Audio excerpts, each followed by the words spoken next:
po nating babasahin, mag-a-update po tayo. Ito po ay lagi ako ditong binabash eh. Lagi akong sinasabihan na isa lang ang lagi kong tinatarot. Pero noon natarot ko na po to. Ewan ko lang ba't hindi naririnig at na papanood ng mga nagbabash sa akin. Minsan ko na po itong tinarot. Ito po ay isang lalaki na nakaupo bilang isang presidente natin. Ito po ay si Ginoong Ferdinand Bongbong Marcos Jr. Ito, bago po ako magtarot, mga kabechi, yan, mga ka-sister Windra, mga ka-Windra fanatics, mayroon po akong napansin na ito po ay akin pong itatakel sa inyo. Alam naman po natin na ako isang psychic, at the same time feng shui master, at the same time nag-a-analyze through the name and through number. Ito po ay akin lang i-intro bago po ako magtarot.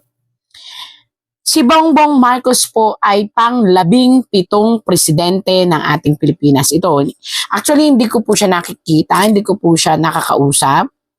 At kahit natarot ko siya noon at nangyari ang mga tinarot ko, ngayon i-analyze natin. Ngayon ko lang po ito napuna.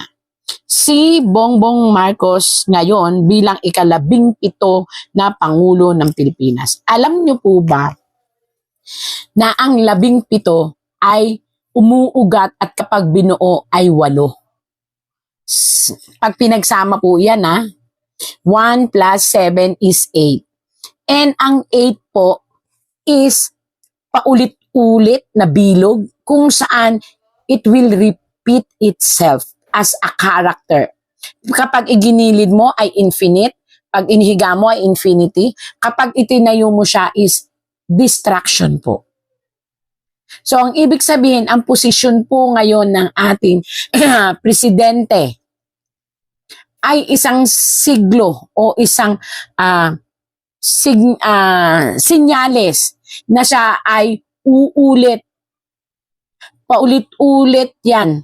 So kung ano ang ibig sabihin ng paulit-ulit, sa kanyang upuan po, 1 plus 7 is 8. Ibig sabihin nito, 8, paikot, pababa, at paulit-ulit na problema lang. While 1, nag-iisa, plus palakol. So it means, it will cause distraction sa kanyang upuan. Ngayon ko lang po ito napansin nung ako po tumingin. Daranas po ang ating presidente kung ang susundin natin ay ang feng shui o ang sinyales ng numero sa pagiging palakol. So maaari siyang makaranas ng pagsibak or maaari siyang makaranas ng matinding hatol ng hustisya. Palakol. Nag-iisang palakol. At nung ito ay natotal, ito ay naging 8. Yun ang nakakatakot. Sana po mabigyang pansin ito ng ating presidente o ng pamilya ng presidente. Maghinay-hinay ang ating presidente. Huwag gumawa ng mga aksyon na sa tingin niya ay magtitrigel upang muling mangyari kung ano ang nangyari sa kanyang ama. 8. Pabalik-balik at muling babalik ang trauma sa pamilya. At ang palakol na 7 ng 17,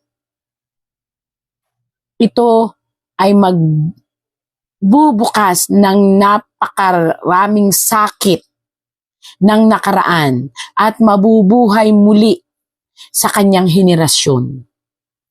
So dapat pag-aralang mabuti ang bawat galaw. Kung sa tingin ninyo na talagang kinakailangan yung pakinggan ang sigaw ng mamamayang Pilipino para hindi totaling masira ang imahen ng inyong pamilya dahil siya bilang isang lalaki ang ngayon ang kumakatawan bilang isang Marcos, pag-aralang mabuti ang bawat galaw. Tandaan nyo po, ang 8 ay pabalik-balik lang na sitwasyon. At may nakitang palakol sa inyong posisyon at upuan. At nag-iisa lang kayo na maaaring mag-umpisa ng isang nakaraan. Ang nangyari sa inyong ama ay maaaring mas masahol na mangyari pa kapag hindi pinag-aralan ng bawat galaw, kapag hindi pinagbigyan ang bawat suhestyon ng mga totoong nagmamahal sa inyo na ang itinuturo ay ang hindi kayo mabilang sa biglaang desisyon ng masang Pilipino. Again and again, ito po ay ayon sa pagbabasa ko sa labing 17, mahina po ako sa Tagalog, mas maganda yung sa English, 17 na presidenteng nakaupo. At dun sa 17 na yon, ang 7 ay palakol. At ang 1 ay nag-iisang siyang tagapagmana ng Marcos na lalaki. Sa panahon ngayon, hindi pa kasama yung mga apo. At kung ano nangyari sa ama, ay uulitin kapag hindi nila inayos ang kanilang pamamalakad at magpatuloy na masangkot sila sa lahat ng mga negatibong akusasyon ng korupsyon. 8, ang ibig sabihin, babalik muli ang problemang dinanas ng pamilya. 8.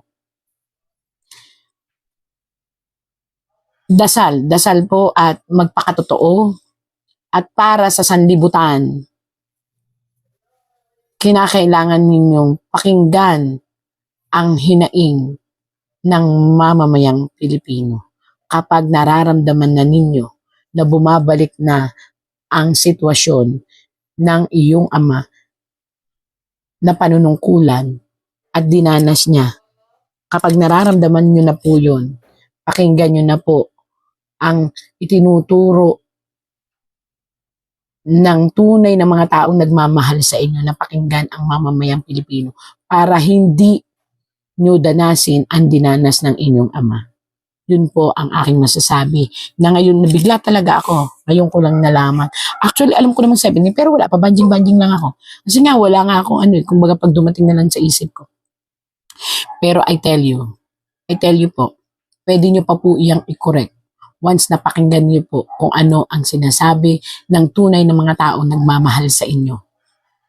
To hear the voice of the masses and to accept the reality that in this world, maaaring bumalik ang bangungot ng isang sitwasyon na nangyari sa inyong ama. Dahil kayo'y nakaupo sa 17 numero ng pagka-presidente. Again and again, yun po ay aking na pag-aralan lang sa bawat numero na aking binanggit. Ngayon, magtatarot na po tayo. Nawa makatulong ako upang hindi ninyo danasin ang mga negatibong nakita ng 18 na numero sa inyong upuan. Naway pakinggan natin po ang boses ng masa at layuan ang mga tao na sa tingin ninyo ay mahal kayo dahil lang sa pinansyal or ginagamit kayo. Tanggapin po natin upang masave ang lahat ng mga clan na lalaki ng Marcos. Ipakita mo sa akin, tarot, reshuffle kita, kung ano talaga ang nakikita mo na update sa ating Ferdinand Bongbong Marcos Jr. Ito na po.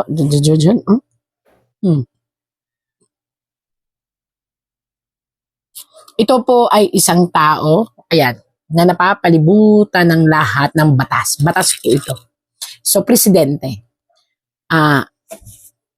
Ayon po dito sa tarot, napakadami pang darating na pagsubok sa ating presidente. At itong pagsubok na ito ay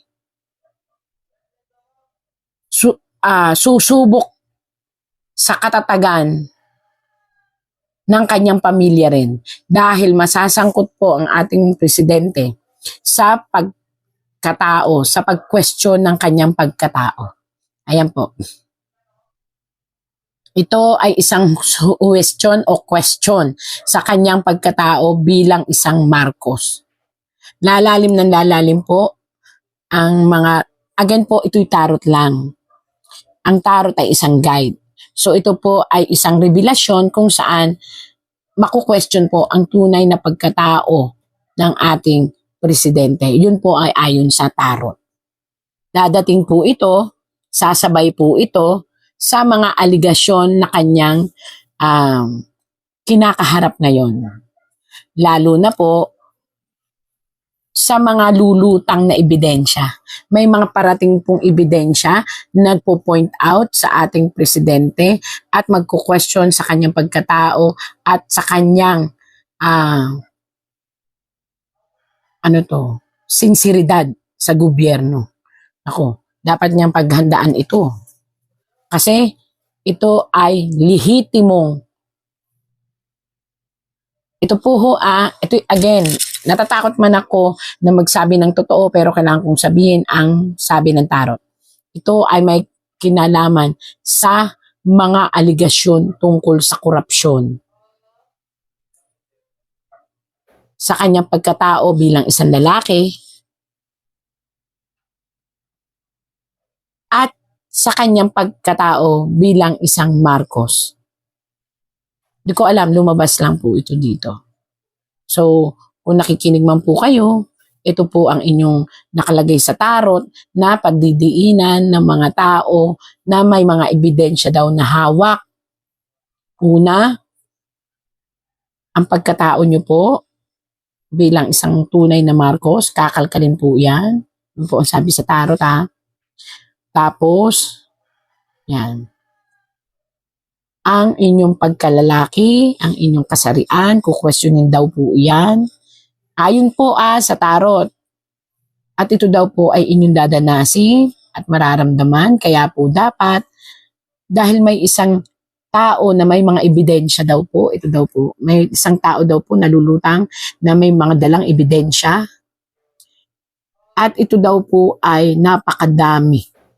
Kaya ingat po kayo sa inyong pagsasalita, maging mahinahon, at sagutin na lang kung ano ang mga itatanong upang hindi na po humaba pa ang revelasyon.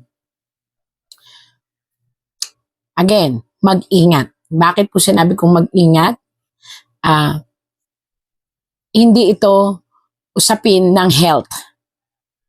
Mayroon pong lulutang na isang video o isang sitwasyon kung saan po maaaring magkaroon kayo ng distraction na pamilya. Hindi ko po alam ito po yung video, ayan po. Kaya ko sinabing video, ayan po. Yun po, yun. May yun. Tapos may cup. So, ingatan pong mabuti. May mga video daw po na lalabas. Ayun yun. Kung saan, parang nakabaliktad po. Kukwestiyonin ang inyong karamdaman kung ito ba ay totoo o gawa-gawa lang. Yun po ang sabi dito. Tarot lang po ito. Gusto ko lang po talagang basahin kung anong sinasabi. At may isang babae na lulutang. Hindi po ito Vice President. Iba po ito. Ito hindi po konektado sa politika. Ito'y isang babae na lulutang kung saan may hawak daw po siyang ebidensya. At ito, ang kukwestiyonin niya ay ang inyong medical. Ko alam, bakit ngayon? Na papalabasin dito, ayan, para ako nagbabasa, papalabasin dito na itong hawak ninyong medical ay nakabaliktad. Ibig sabihin, hindi ganun kalala. Hindi yung matatakot kami na mamamatay kayo. Kung hindi, ginagawa iyon, yan po may medical, nakabaliktad, na ginawa lang daw po iyon upang, ayan, walang kamatayan eh. Ibig sabihin po, may sakit pero hindi ganun kalala, tapos ang sitwasyon hindi naman mamamatay, walang kamatayan, wala, nakabaliktad nga po kayo. Pero ito lang po kasi yung the only way to tell people na may sakit kayo, parang ganun. So parang hindi naniniwala itong babaeng ito na totally kayong may sakit. Merong karamdaman pero hindi ganun kalala kagaya ng mga lumalabas sa ating mga storya. At dito, again and again po, questionin na naman ang pagkatao nyo bilang isang Marcos. Hindi ko alam ba't lumabas yun. And again, mauungkat at mauungkat again ang tungkol po sa inyong mag-asawa.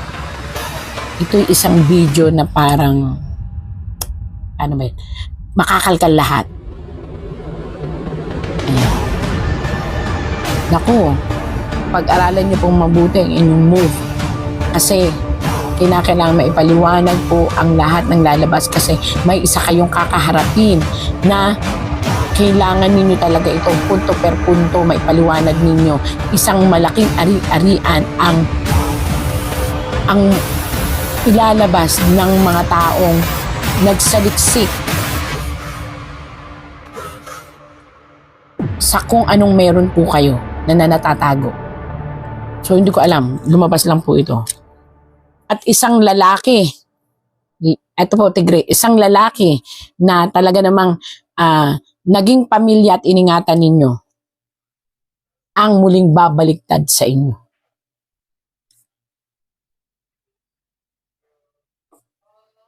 Sa panahon na ito, dawit-dawit pati anak. Again po noon, sinabi ko sa tarot na may babaliktad, di ba? Nangyari naman po. Ngayon po, may panibagong babaliktad sa inyo. Isang itinuring yung pamilya at ito ay lalaki.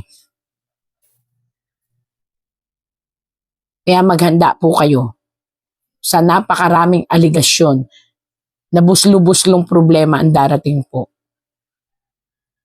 na kinakailangan ninyong masagot. At magdadatingan din po, ito nakita ninyo, distraction po ito, dalawang grupo ang magsasanib puwersa upang gibain ang inyong upuan. Hindi ko po alam kung sino po ito. Dalawang tao, ayan, dalawang malalaking asul at pula ang magsasanib puwersa. Talagang gagawain nila ang isang napakalaking grupo para at ano po ito distraction o pagkagiba. Maaring mag-isip sila na gumawa ng isang malaking action na kung saan maaapektuhan bukod po sa mga impeachment bukod po to sa impeachment. Maaring maapektuhan ang pamumuno ninyo at maaring mag-collapse ang Kastilyo bago magbotohan ng 2028. Again and again, wala po akong nakikitang kamatayan tungkol sa karamdaman po. Pero nakikita ko rito ang isang matinding pag-iisip upang makalayo. Yan po. Pero iniisip pa lang po ito upang lumayo. Kung ano man po yun ay hindi ko alam saan at bakit. Ayan. Depression ang nakikita ko po. Sobrang depression ang nakikita kong parating. Hindi po yung sakit na kumakalat ngayon, kundi depression ang parating. Nagigiba sa inyong emosyon, mentalidad at katawan. Yun po. Again and again po, hindi ko po hangad na sabihin ang mga nakita ko rito, pero kung papansin niyo ito po'y babala upang makapili kayo ng mga tao, ng mga tamang tao na pakikinggan upang maituwid ang mga pagkakamali ng nakaraang at hindi na maranasan ninyo ang naranasan ng inyong tatay. Ang inyong buhay ay inyong dala, pero ayon nga po dito, ito isang tarot lamang na kung inyong pakikinggan, maaari rin naman makatulong sa inyo. And napakadami po, buslo-buslong problema po ang parating. Hindi lang po, kahit po nakita po dito sa tarot na kahit po anong sabihin at gawain, kung may mga taong nag-feed ng maling galaw sa inyo, hindi po mababawasan ang inyong kalaban, lalo pong magagalit. Maraming lalabas pa. Kaya kung ano po ang sabihin ng masang Pilipino, pakinggan niyo po upang again and again, hindi nyo maranasan ang naranasan ng inyong father. Para po sa mga lahat ng mga Marcoses, ayan po ang lumabas na tarot. Again, ito po ay tarot lamang. Huwag nyo pong damdamin. Kung tutuusin, may mga magagandang payo ang tarot na kung hindi didibdibin, ay makakatulong upang maibsan ang galit ng mamamayang Pilipino na lumalabas dito. Salamat po. Sa lahat na nangyayari po sa ating bansa, sa ating ekonomiya at sa ating presidente, nawa ang ating mundo ay maging maligaya at maging ligtas. Again and again, God sent miracle every day. Salamat po.